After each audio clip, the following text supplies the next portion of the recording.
먼저 유리한 위치를 점유한 것을 기득권이라고 합니다. 여러분들은 기득권자입니까? 아닙니까? 기득권을 갖고 있건 없건 간에 이 기득권에 대한 생각을 명확히 하고, 그리고 또한 이 기득권을 잘 다루어야지 하나님의 복을 누리고 베풀 수가 있습니다. 지금 여호수아와 이스라엘 백성들은 하나님께서 약속하신 가나안 땅에 들어가려고 합니다. 오늘 본문에서 3일 후에는 들어간다고 얘기하고 있습니다. 다시 말해서 창업의 출발점에 서 있습니다. 지난 시간에 여호수아서 강해를 시작하면서 이런 말씀을 드렸습니다. 내가 아무리 하찮은 위치에 있다고 하더라도 그 누구보다도 내 자신이 리더라는 것입니다. 내 자신이. 그러므로 내가 무엇을 가지고 있는 것보다도 훨씬 더 가장 중요한 것은 리더로서의 내 자세와 태도라고 하였습니다. 이제 창업을 향한 첫 발을 어떻게 내디뎌야 하는지 잘 배우셔서 창업의 선두주자로서 하나님의 만복을 향유하고 또한 베푸시길 주의 이름으로 축원합니다. 성경에는 수많은 인생 역전이 기록되어 있습니다. 성경에 등장하는 모든 사람들이 인생 역전을 경험했다고 해도 과장이 아닙니다. 성경에 기록된 많은 하나님의 사람들의 생애는 한마디로 역전의 드라마였습니다. 기득권을 가지고 태어난 사람들은 하나님으로부터 외면당하고 전혀 예상치 못한 인물이 선택되어서 하나님의 일을 과업을 수행합니다. 이것은 믿음의 조상 때부터 그랬었습니다. 건강하고 총명하고 똑똑한 젊은이들이 수두룩한데도 하나님께서 부르신 것은 75세의 노인 아브라함이었습니다. 게다가 이 노인은 무자하였습니다. 당시 자녀가 없다, 아들이 없다는 것은 그냥 일반 사람들의 멸시의 대상이었습니다. 그런 아브라함이 그러나 하나님과 동행함으로써 믿음의 조상이 됩니다. 첫, 유대인들은 아직도 자신들이 아브라함의 자손인 것을 자랑하고 있습니다. 이스마엘 대신에 유약하고 무능한 둘째 아들 이삭을, 건강하고 튼튼한 에서 대신에 허약하고 사악하기까지 한 야곱을, 기라성 같은 형들을 제치고 11번째 아들 요셉을 하나님께서 택하십니다. 그리고 쓰십니다. 모세의 선택에 이르러서는 그와 같은 하나님의 선택이 절정을 이룹니다. 장인의 양이나 돌보면서 속절없이 늙어가던 80세 노인 모세를 부르셔서 구약의 가장 위대한 출애굽 프로젝트를 맡기십니다. 하나님께서 수많은 민족 중에 이스라엘을 택하신 이유도요, 이스라엘이 강하고 똑똑하였기 때문이 아니라 무려 270년간 이집트의 노예로 살던 못난이 이스라엘, 가장 약했기 때문에 그들을 택한 것입니다. 하나님의 자녀들인 우리에게는 이러한 사실들이 언제나 하나님의 약속을 보장하고 또한 영원한 소망이 되어주시는 움직일 수 없는 증거들입니다. 성경에는 두 유명한 아리아가 기록되어 있습니다. 구약에서는 사무엘의 어머니 한나가 부른 것입니다. 한나가 노래합니다. 용사의 활은 꺾이고 넘어진 자는 힘으로 띠를 띠도다. 유족하던 자들은 양식을 위하여 품을 팔고 줄이던 자들은 다시 줄이지 않도다. 전에 잉태치 못하던 자는 7을 낳고 많은 자녀를 둔 자는 쇠약하도다. 가난한 자를 진토에서 일으키시며 빈핍한 자를 거림더미에서 드사 귀족들과 함께 앉게 하시며 영광의 위를 차지하게 하시는도다. 사무엘상 2장 4절에서 8절 말씀입니다. 신약에서는 예수님의 육신의 어머니 마리아가 불렀습니다. 누가복음 1장 51절 이하에 기록되어 있습니다.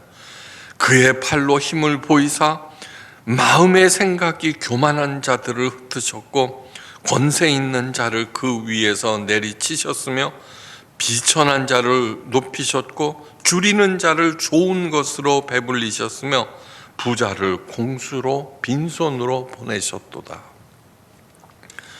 두 아리아 모두 인생을 역전시키는 하나님을 찬양한 노래입니다. 오히려 기득권이 없는 것이 하나님의 선택받을 확률이 훨씬 크다는 사실을 잊지 마시기 바랍니다. 여기에서 반드시 명심해야 하는 것이 있습니다. 부자는 죽고 가난한 사람은 살리겠다는 것이 아닙니다. 하나님의 말씀은 죽은 것을 살리는 능력이 있습니다. 그 능력을 소유하기 위해서는 하나님을 붙잡으셔야 합니다. 그러니까 먼저 내가 많은 것을 가진 기득권자인가? 그렇지만 하나님을 붙잡지 아니할 때 그는 이렇게 흩어져 버리고 꼬꾸라지고 망가지고 무너진다는 것입니다. 예수님은 양으로 하여금 생명을 얻고 그 생명을 더욱 풍성케 하기 위해서 오셨다고 요한복음 10장 10절에서 말씀하셨습니다. 그 약속이 성경 1장 1절부터 창세기, 요한계시록 마지막까지 면면하게 흐릅니다. 무슨 이야기, 무슨 말씀을 하시든지 모두 다 포커스는 여기에 맞춰져 있습니다. 기득권이 없다고 한탄하거나 주저앉아서는 절대로 안 됩니다.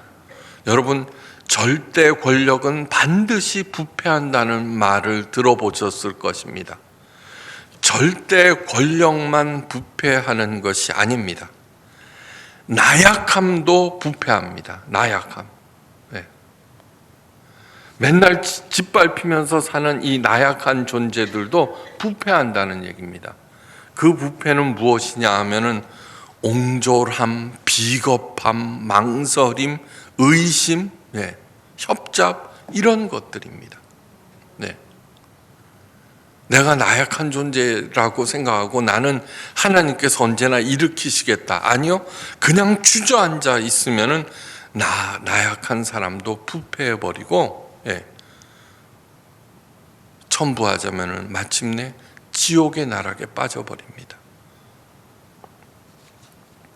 오히려 하나님의 새로운 기회로 알고 더욱 감사하며 주께로 나가야 합니다.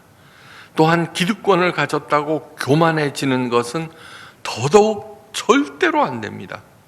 하나님께 감사하며 겸손하게 자기를 낮추고 그 주신 기득권을 살리는 일에 쓰셔야 합니다.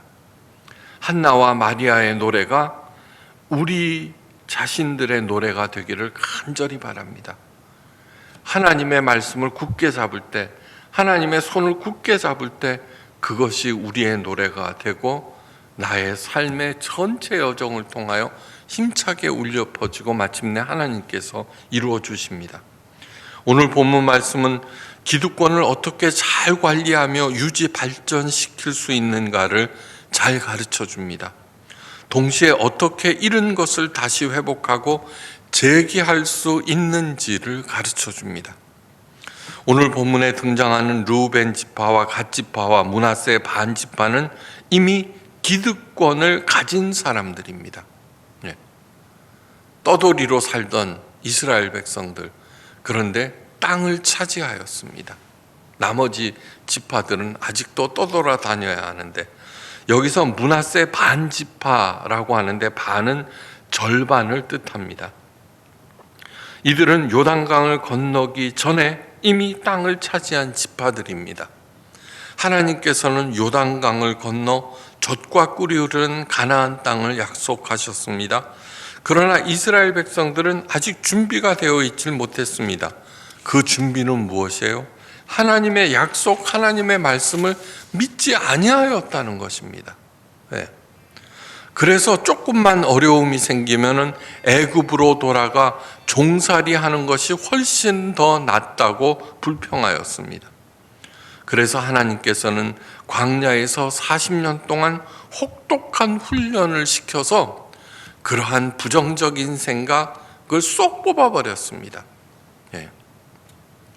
그리고 그 훈련이 다 끝난 후에 모세를 하늘나라로 부르시고 이스라엘의 새 지도자로 여호수아를 세우셨습니다. 그리고 그에게 요단강을 건너가서 가나안 땅을 정복하라고 명령하셨습니다. 이제 창업하라, 새롭게.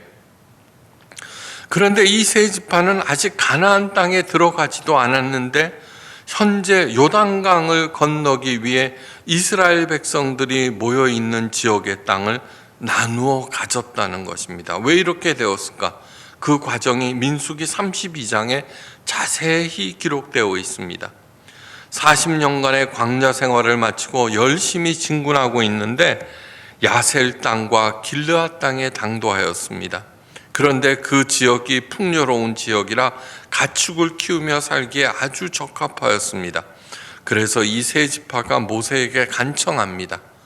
우리가 만일 당신에게 은혜를 입었으면 이 땅을 당신의 종들에게 산업으로 주시고 우리로 요단을 건너가지 않게 하소서. 민수기 32장 5절 말씀입니다. 참으로 기민하고 영악스러운 제안입니다. 그죠? 예. 다 함께 싸워놓고 다 함께 고생해놓고 자신들만이 그 땅을 차지하겠다는 것이며 진짜로 중요한 일, 어려운 일에는 나는 빠지겠다는 것입니다. 그러자 모세가 이렇게 말합니다. 너희가 어찌하여 이스라엘 자손으로 낙심케 하여서 여호와께서 그들에게 주신 땅으로 건너갈 수 없게 하려느냐. 그러자 이들이 이렇게 대답합니다.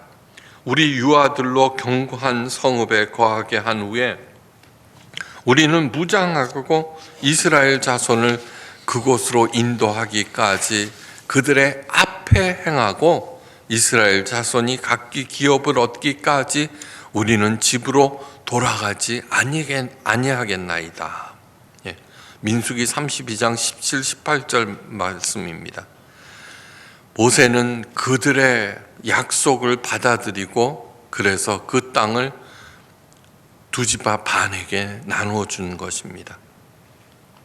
모세를 뒤이은 여호수아는 모세와 한 약속을 그들에게 상기시킵니다. 오늘 읽은 본문 말씀입니다. 1장 13절. 너희 하나님 여호와께서 너희에게 안식을 주시며 이 땅을 너희에게 주시리라 하였나니 너희는 그 일을 기억하라. 예. 너희들이 직접 한 약속이니까 잊어먹어서는 안 된다. 꼭 지켜라 하는 것입니다.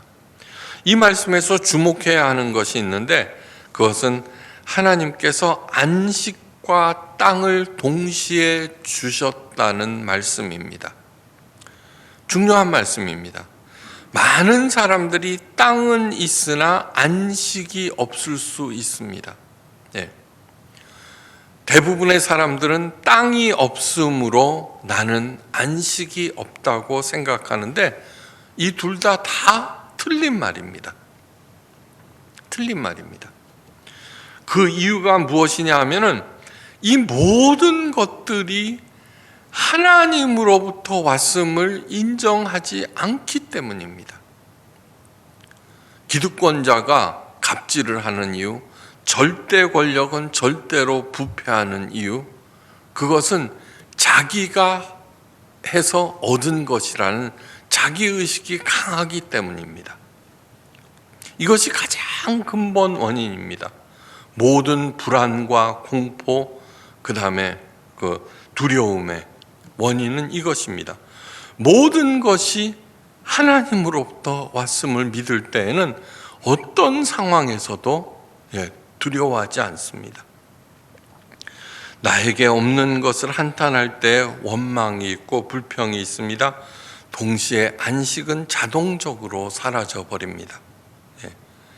내 자신을 한번 들여다보십시오. 내가 가진 것이 무엇일까? 내가 가진 것이 무엇일까? 남들은 갖지 아니하였는데 나만 가지고 있는 것이 무엇일까요? 내가 가지고 있는 것. 명석한 머리, 아름다운 외모, 부드럽고 선한 성격, 뛰어난 기술, 좋은 집안, 부와 힘, 건강, 좋은 학벌과 뛰어난 재능, 친화력 등등 수도 없이 많습니다. 그런데 이 모든 것들이 기득권입니다. 근데 헤아려 보면은 나는 별로 가진 것이 없죠. 많은 사람들이 이런 것들을 갖지 못했습니다. 그러나 주저앉아서는 절대로 안 된다고 다시 한번 강조드립니다. 이것은 하나님의 뜻에 역행하는 것이고 가장 나쁜 것 중에 하나입니다.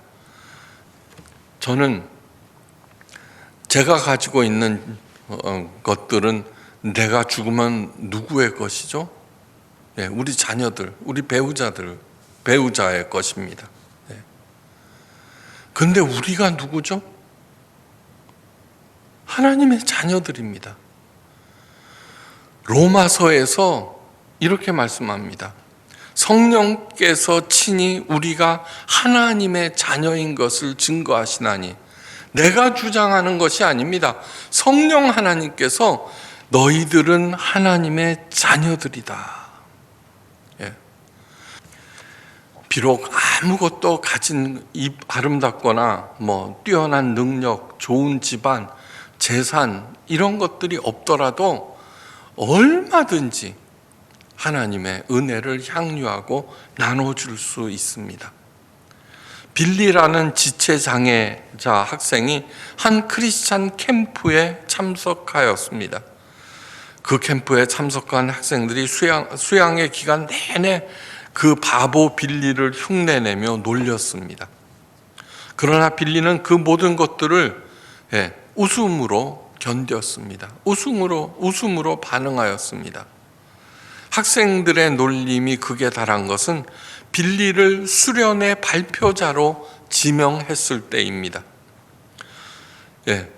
빌리는 용기를 내서 학생들과 선생님 앞에 섰습니다. 그때 학생들은 휘파람을 불어대고 박장대소를 하며 빌리를 끝까지 놀렸습니다.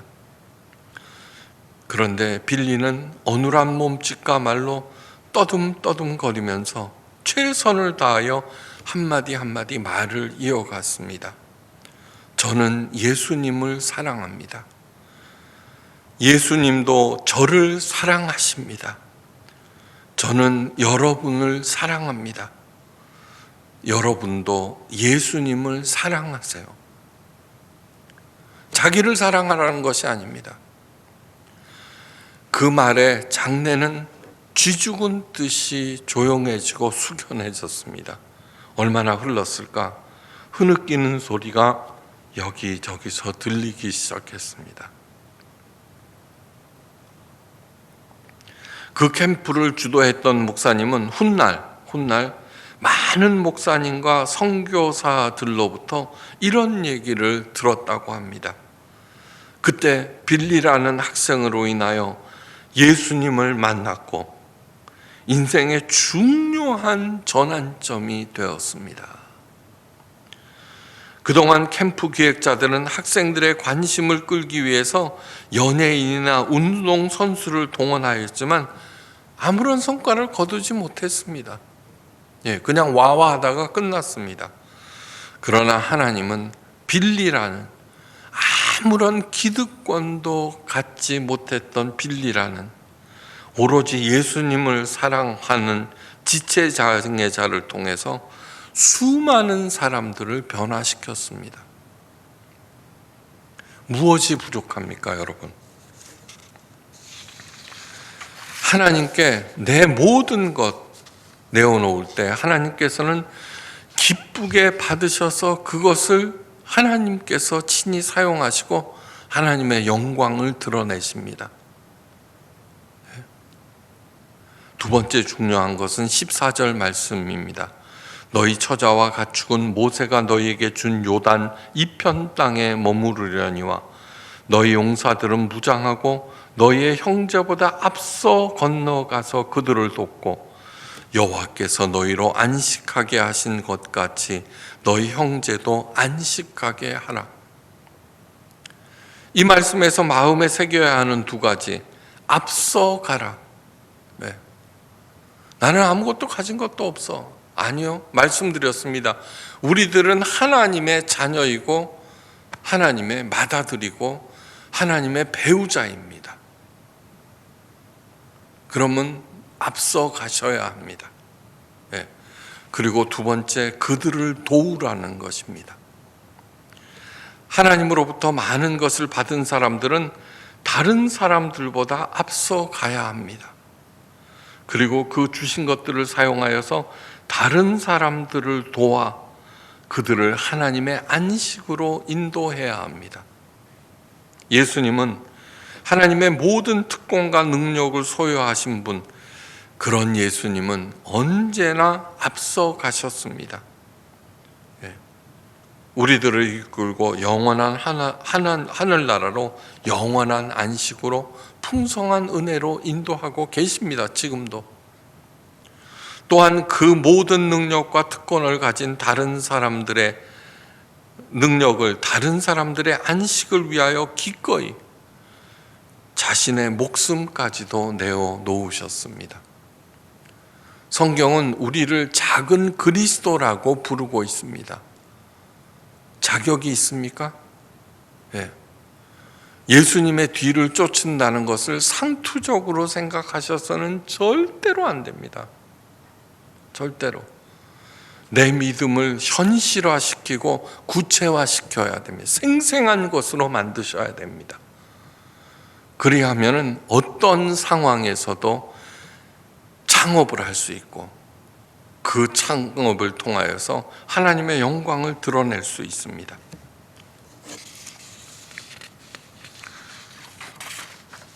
백성들이 한 목소리로 외칩니다.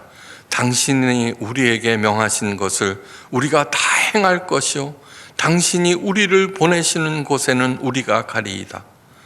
그리고 여호수아에게 기원합니다. 오직 당신의 하나님 여호와께서 모세와 함께 계시던 것 같이 당신과 함께 계시기를 원하나이다. 수요 여호수아서 1장 17절입니다. 우리들은 기득권을 가진 여부에 관계없이 모두 다 리더들입니다. 엄청난 리더들입니다. 우리가 가진 것은 세상의 기득권과는 비교조차도 할 수 없습니다. 하나님께서 나와 함께 하시기를, 이 얘기는 우리가 어떤 상황에서도 하나님의 손을 놓지 않기를, 하나님의 말씀을 부인하지 않기를 주의 이름으로 축원합니다. 우리는 하나님의 맏아들들입니다. 하나님으로부터 많이 받되 특별히 영적인 특권을 받은 엄청난 존재들입니다.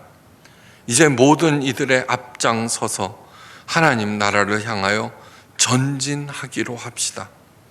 최후의 승리를 얻을 때까지 기꺼이 내 자신을 내어줄 때 영원한 하나님의 상급과 생명의 멸관을 받을 것이며 우리의 일을 통하여 하나님과 그분의 영광이 드러날 것입니다.